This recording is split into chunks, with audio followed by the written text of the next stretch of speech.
Good looks can mask ugly truths. In the name of love, a woman commits a hateful act. Rarely is a woman the participant in that activity. Hungry for fame, a small-town girl goes out with a bang. Using the ultimate weapon, sex appeal.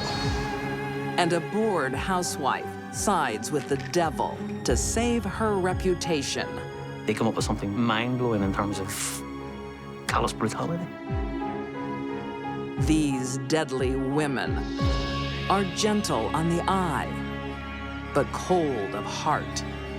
They are Beauty and the Beastly.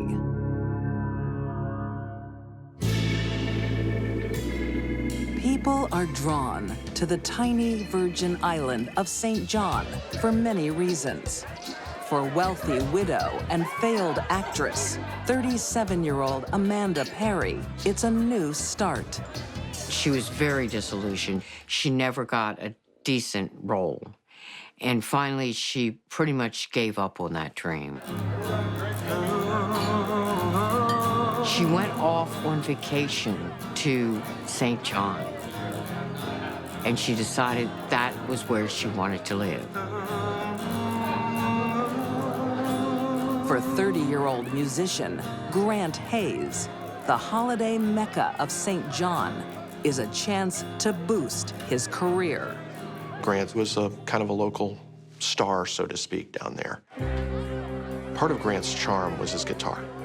Hey, mojito? And he seemed to use that to his advantage, especially when it came to the women in his life. I mean, what can I say? I'm a fan, you know. She just fell for that gorgeous smile and that wonderful charisma, and she wanted to get to know him better. Maybe you could teach me a chord or two. Sure, we can work something out. Yeah. It could be the perfect match with a shared love of performing and dreams of the big time. Grant was an aspiring blues musician, but it never got past the aspiring stage.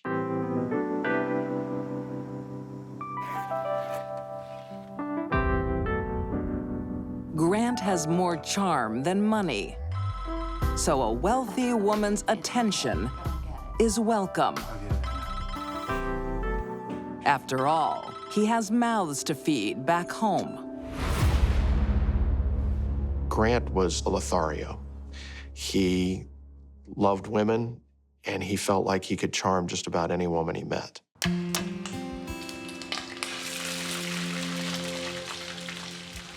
Hey, good morning. Hey. It smells good. Amanda falls hard for Mr. Charm. Even the fact that he has a family and an ex-wife doesn't faze her. Hey, how's our boy? Much better. Thank God for that. But in truth, there's nothing ex about Grant's wife. 25-year-old Laura Aerson. She's raising their 2 young boys in Kingston, North Carolina, waiting for Grant to come home. It's ready. Who is that? Oh, that's just an investor helping me with something. Really? Yeah, really. Look, I've got to go, all right? He tells Laura that he met a new investor, but Laura kind of thinks there's something more going on after a while, but she doesn't push it. My crazy ex. Oh, really? Well, she's got herself some competition now. He was pretty charming, and she pretty quickly developed a relationship with him. Want breakfast? Yeah, sure. These lovebirds won't be slowed by old baggage. It's full steam ahead. Flew out to Las Vegas, where Amanda and Grant got married.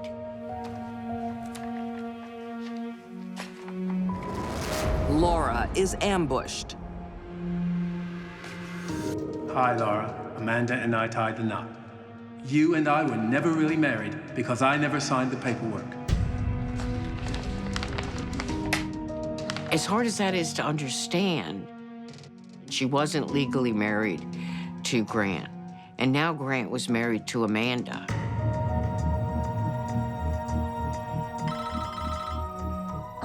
It's her. Hey, called to congratulate us. Put Grant on. I would, but like he's really busy. And it just went downhill and got worse and worse and worse. Grant files for full custody of their children. Cut it out!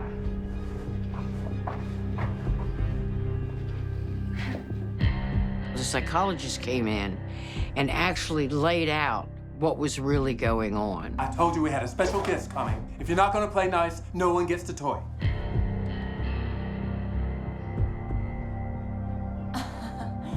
Boys, am I right?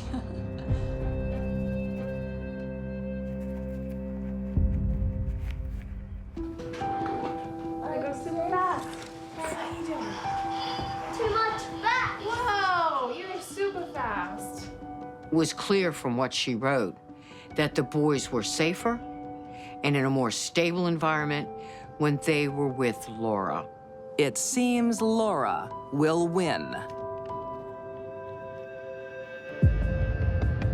Grant became to realize that he wasn't going to get full custody of the children. That just threw a huge kink in their plans. I think for Amanda, there was a lot more emotion behind it. Amanda did not want Laura in their life in any way or in Grant's mind.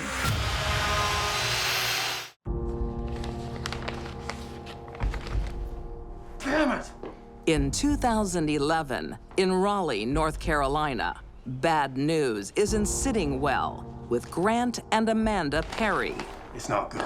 They'll have to share custody of Grant's children with his ex, Laura. It appears to me that Grant didn't want Laura in his life. He wanted full custody of the children and to live in New York, where he could pursue his dream. What are you gonna do? You know what I have to do. And together, everything was together from that point forward. Amanda and Grant make an offer Laura can't refuse. And when he asked her if she'd like to have a midweek visit, she jumped at the chance because she just loved to see her boys as much as she could. She's coming in 30 minutes. You gonna be ready? Yeah, I'm gonna be ready.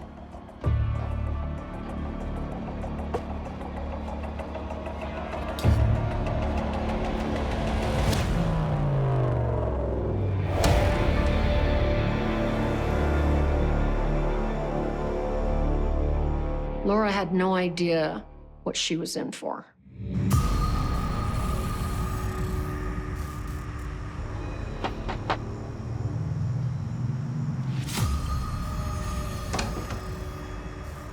Oh, hi.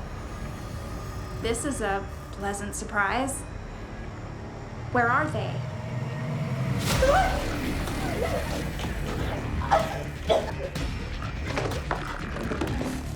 From the very beginning to the very end, I think they worked as a team to annihilate Laura. For Amanda, it was more female jealousy. I want you dead. I want you out of my husband's and my life. And that's what happened. On July 13th, 2011, Laura is lured to her death by motherly love. Her life revolved around her children. That was the one thing that kind of stood out about her.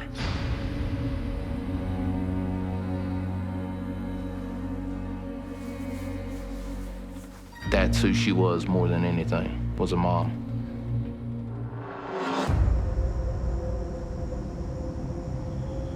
Amanda and Grant now have what they want if they can get away with murder.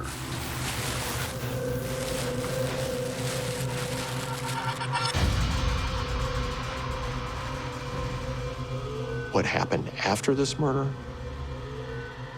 is what will just rock your world. I don't even like thinking about what went on in the bathroom of that apartment.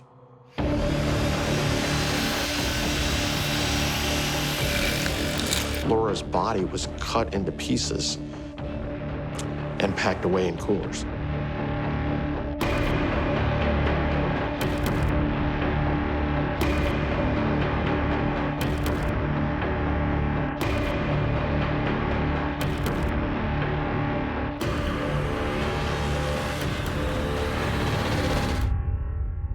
How could anyone even think about that, much less do it? With body parts packed in coolers, the killers embark on a road trip. Destination, a sprawling property in Texas, owned by Amanda's sister. They asked Amanda's sister if there were alligators out back in the canal area. Why would they do that?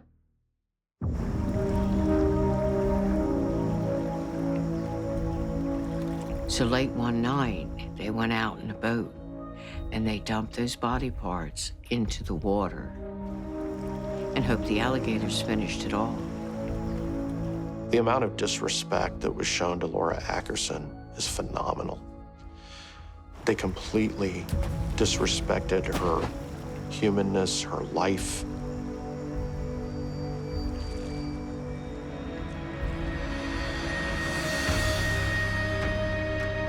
Their macabre endeavors will only get Grant and Amanda so far. Laura has people who love her, and she's soon reported missing.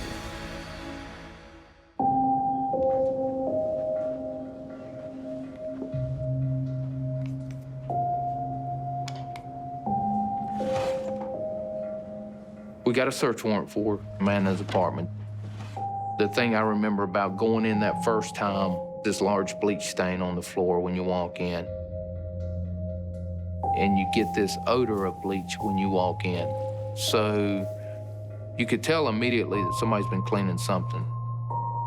There's only one thing detectives think when they walk into a house and all they can smell is bleach.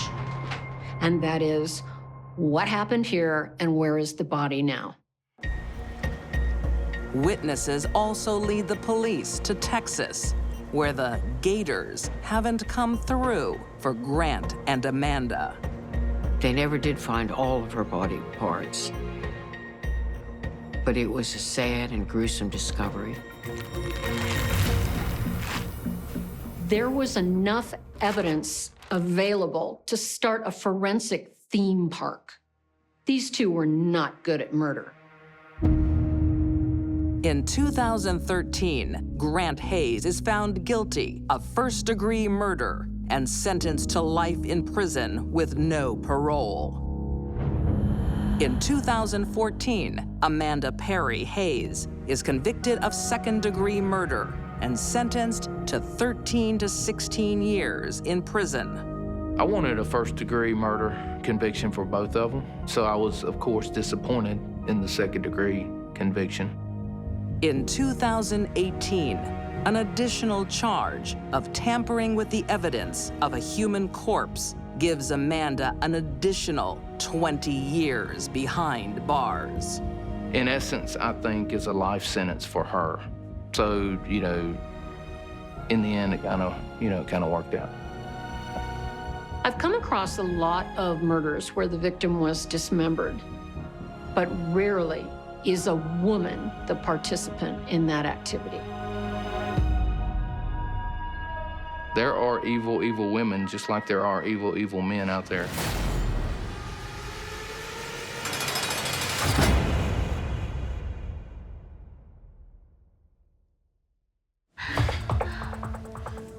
She wanted a good time.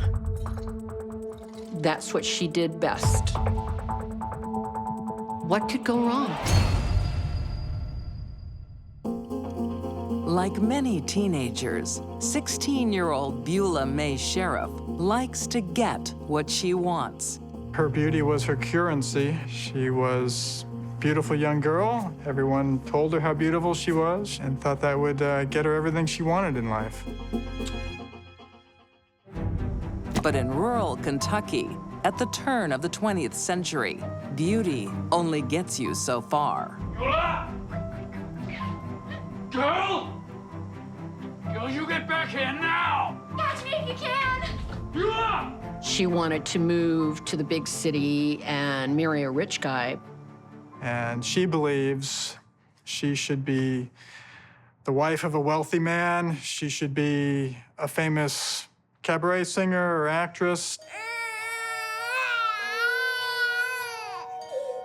But after eloping, her first husband falls short.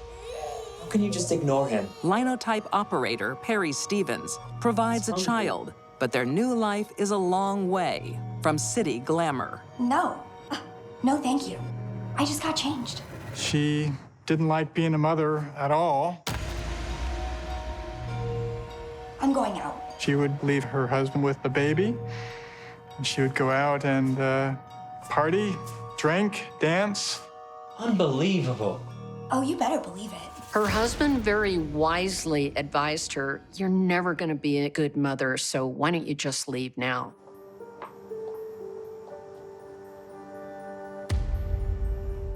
You're no mother. Don't bother coming back. Fine by me. There are skid marks left from her getting out of there so fast.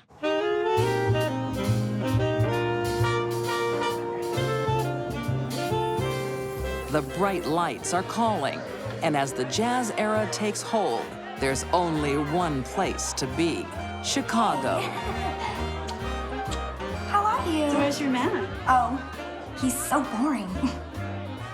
Miller, you're a bad girl. Big city. Lots of booze, lots of dancing, lots of nightlife. This is what attracts her. Oh, now he looks like fun.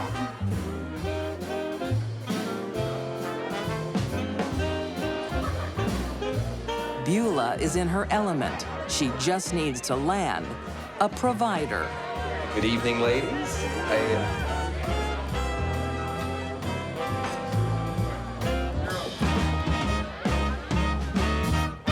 She didn't want to have to get a job. And so what do? You find a man. Bula set her sights on a man and could land that man just with a look. She works her magic on successful mechanic Al Annan. Good guy, working class guy. He thought he was the luckiest guy in the world.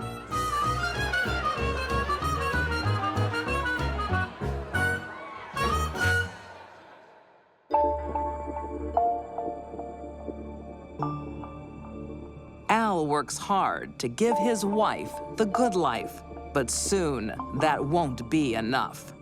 Honey? Are you home?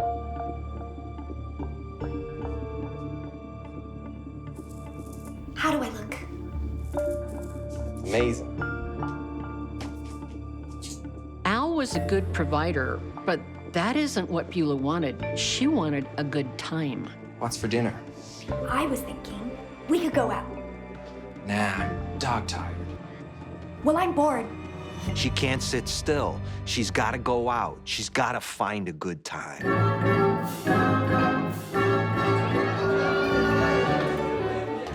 Ah, this is my favorite! It's not long before Bula finds a new playmate, laundromat manager, 29-year-old Harry Kalstedt. And the two of them together, when they start drinking and partying, they feed off of each other, really.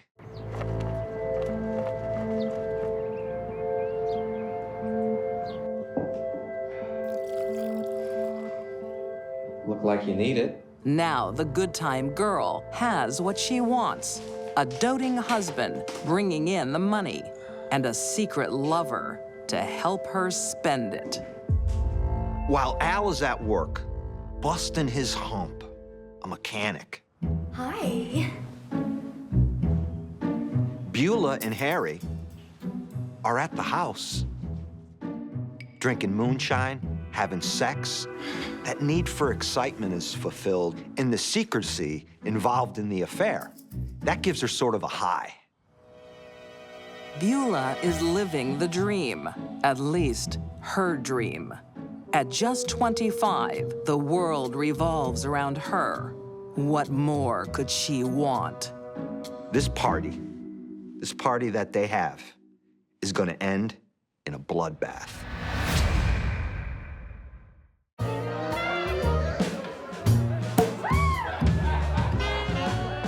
Chicago, in the roaring 20s, tests America's moral core as young beauties like Bula Annan enjoy smashing traditional roles.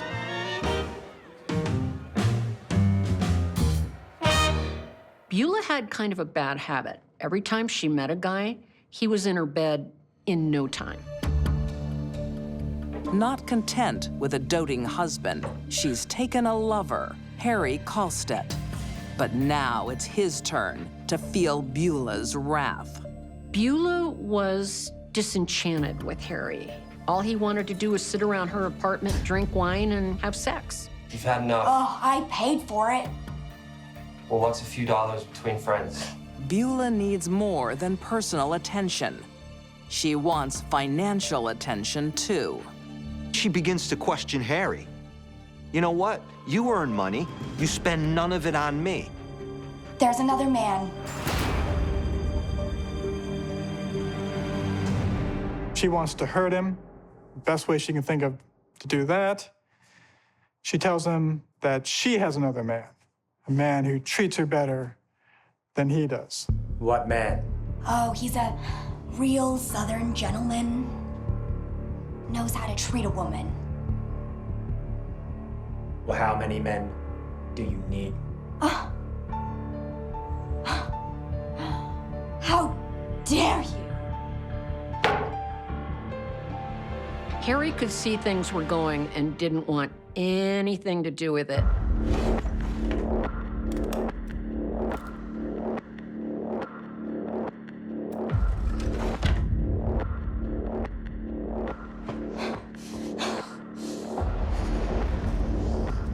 Okay. Party's over. He said it was over. He turned his back to her and started to walk out the door. Her threat backfires. But in her world, no one gets to leave but Bula. She shot him in the back. It's a fatal wound, but it takes time. Bula may have lost her dance partner, but that doesn't mean she was going to stop dancing.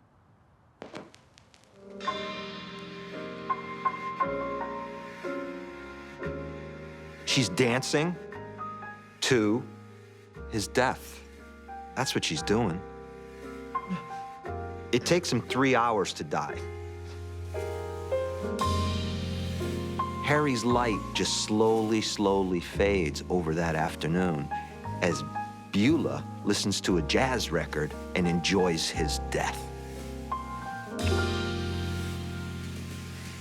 Finally, when it was clear that he had died, she realized she needed a story.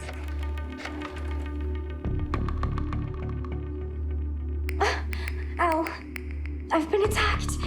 He tried to have his way with me. Please help me, Al. Come now.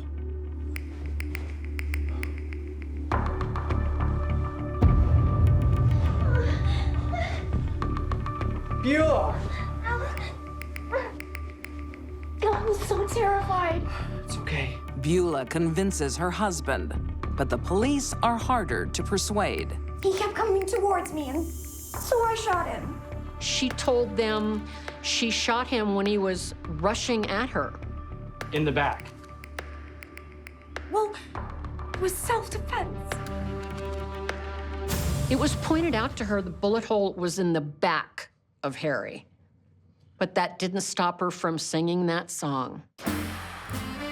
When Bula is charged with murder, she becomes an instant sensation. Bula was on the front page of every newspaper for a few weeks after her arrest.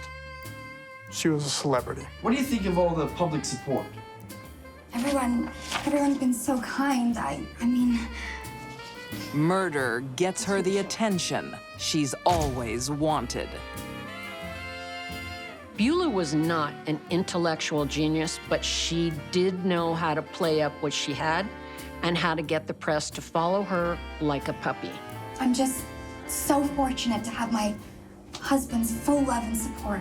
With her faithful husband standing by her, Bula's looking more like a wronged woman than a killer. But what if you're found guilty? Oh, but I can't be. Then she plays her trump card. I'm with child. And so she decided that she was pregnant. And this had exactly the impact that she was hoping. The newspapers went into overdrive.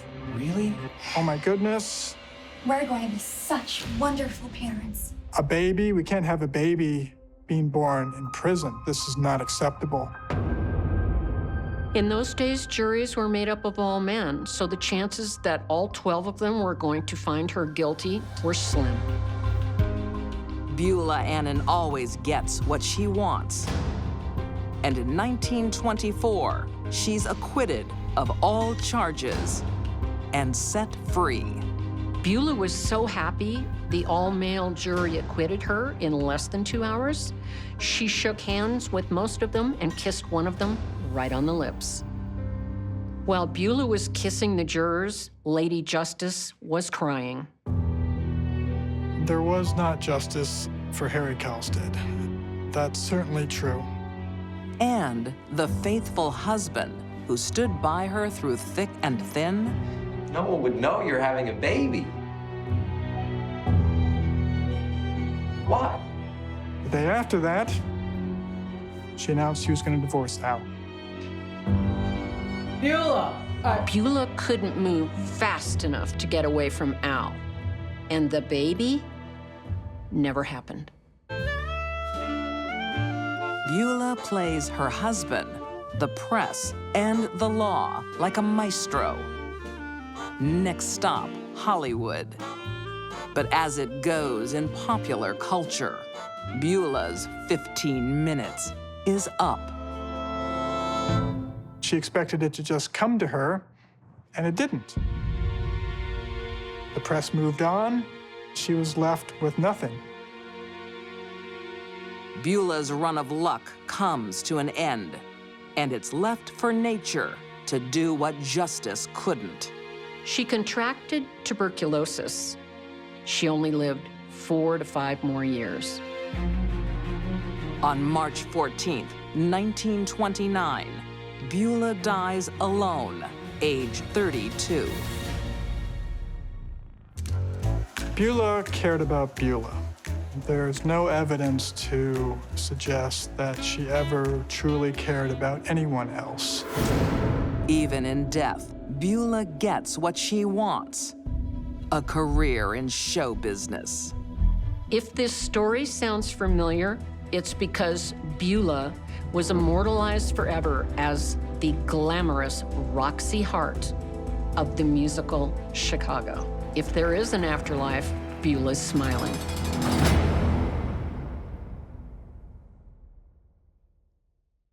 Thought you'd never get home. From the outside looking in, both couples seemed happy, but everyone was wrong. This case is of biblical proportions. Coleraine, Northern Ireland, 1990.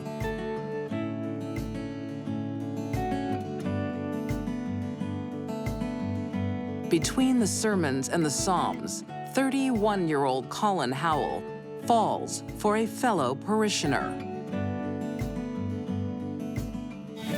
Colin Howell was a very successful dentist, outwardly respectable, pillar of the community. 28-year-old Hazel Buchanan can't believe her luck. There's only one complication. They're already committed. She loved her husband, and she was a dutiful wife. Suddenly, along comes this guy called Colin Howell, and everything changed. Colin's wife, 31-year-old Leslie, and Hazel's 32-year-old husband, Trevor, suspect nothing.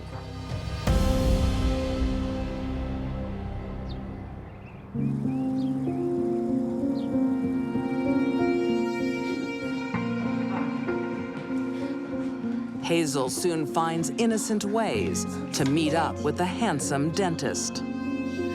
All right, I should be off. Okay, bye. All right.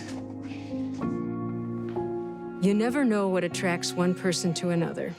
But in this case, there was a very powerful spark. The arrangement suits Colin perfectly. Not so much. Colin Howell led a double life. He was a lay preacher in his Baptist church where Hazel went to. He was outwardly respectable, family man, but he was sexually voracious.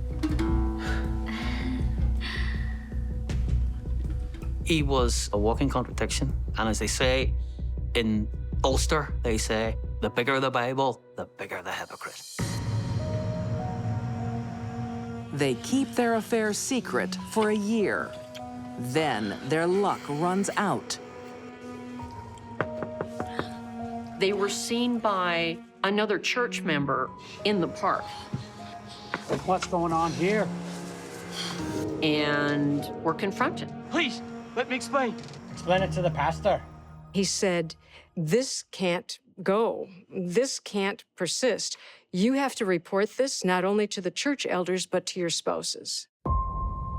And everyone assumed the affair would stop. But their sexual chemistry doesn't evaporate. It gets more intense and kinky. Hazel and Colin were catnip for each other. They couldn't stay away.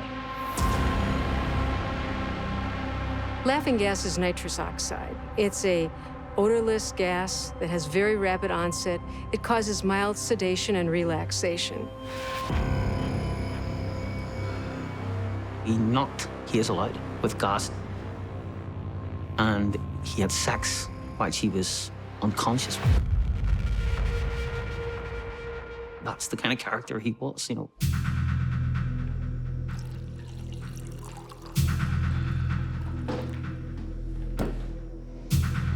Thought you'd never get home. The root canal took forever. Notice anything different? No? What? My hair? The dress? Oh, yeah. You look nice. It's becoming clear the two are at a crossroads. The only question is, who will do what next? Divorce in the Baptist church, dirty word.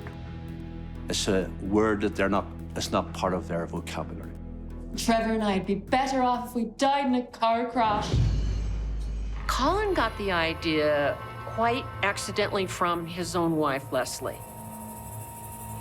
They come up with something mind-blowing in terms of callous brutality. Divorce, in the eyes of God, is a perpetual sin that will exist until the day they die, and they'll never get into the kingdom of heaven. But murder, that was okay.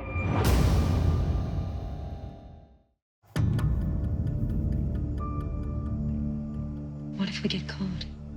Trapped in their own passionless marriages, We won't. lovers Hazel Buchanan and Colin Howell search for a way out. And he said to her, you know, I have an idea.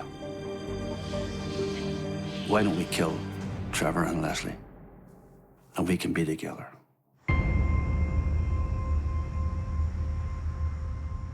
On May 18th, 1991, they're ready. Colin decided he had to kill his wife first. So he plied her with a little alcohol, The plan is to gas Leslie so she stays asleep forever. He connects the hose pipe to the exhaust, turns the ignition, and he waits. And as the exhaust began to fill the area, she began to arouse because the smell from the combustion of the gasoline was irritating. And as she aroused, her husband rushes back into the room and pulls the quilt over her head and holds her down. Till eventually, she goes limp, and there's nothing there. A few streets away, Help you sleep. Hazel helps husband Trevor prepare for bed. Thank you. All right. She gave him temazepam. She made sure that he had a good dose of this sleeping pill in his system. Because now it's Trevor's turn. Colin is ready for murder, round 2. He does the exact same thing. He runs the hose through the house, switches the ignition on, and waits for the fumes to start emit from the other end of the hose. Just like Leslie, the fumes arouse Trevor.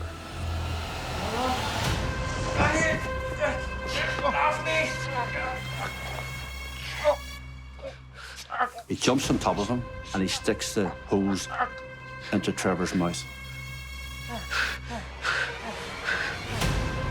And she can hear all of this. She can hear her husband fighting for his life, but she says nothing. She says absolutely nothing. In one night, 2 loving parents are taken away in the prime of their lives. 2 people who had the hots for each other not only felt okay with murder, but they took the parents away of 6 young children. What a horrible legacy.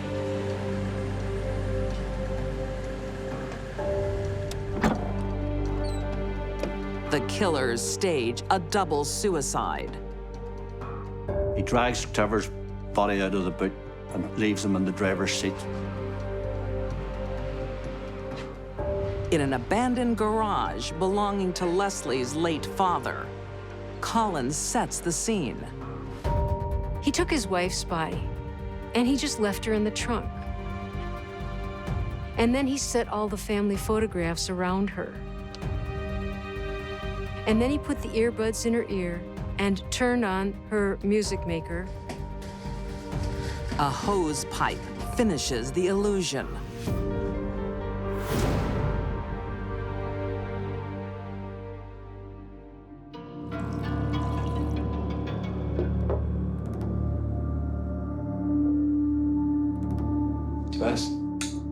The perfect murder is never easy, but Colin and Hazel pull it off.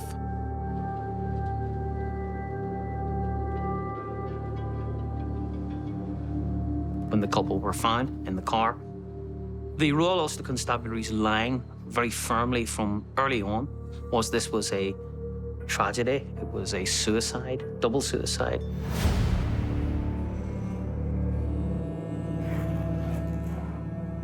As a result, 2 people that killed 2 other people got away with it.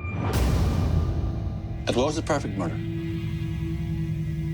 The case is closed, and the lovers have their new life ahead of them. But the price they've paid will gradually make its claim. What do you think's gonna happen to a relationship where you're sleeping next to someone that you know is capable of murdering their partner? You're next? It lasted for, what, 5 years? Never worked out. Now the pair are bonded, not by love, but by a deadly secret. They move on to new marriages. Hazel becomes Mrs. Stewart, but they all remain in the church. Still, it doesn't erase the guilt, at least for Colin. 18 years after the murders, his conscience wins. Killed my wife first. One day, he walked into a police station and told the whole story. And the whole plot came to the fore, that this was murder, fiendishly plotted murder. Hazel didn't go down so easily.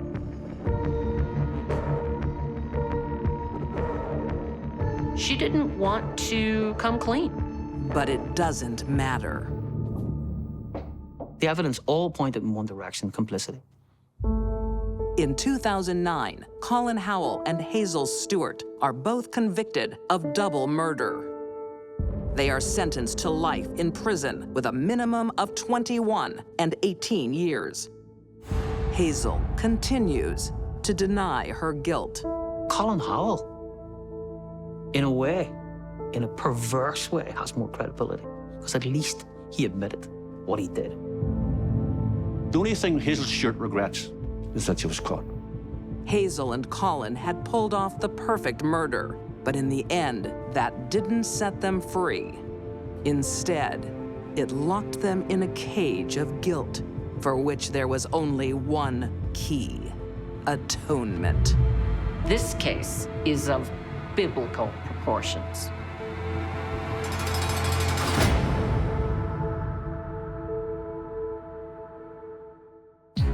These deadly women's innocent looks hid their dark natures. Amanda Hayes' jealousy destroyed a loving mother. Bula Annan's charm leaves a legacy of murder. And Hazel Stewart's lust ripped two families apart. All three women had men in the palm of their hands. With love, hate, and murder, they were Beauty and the Beastly.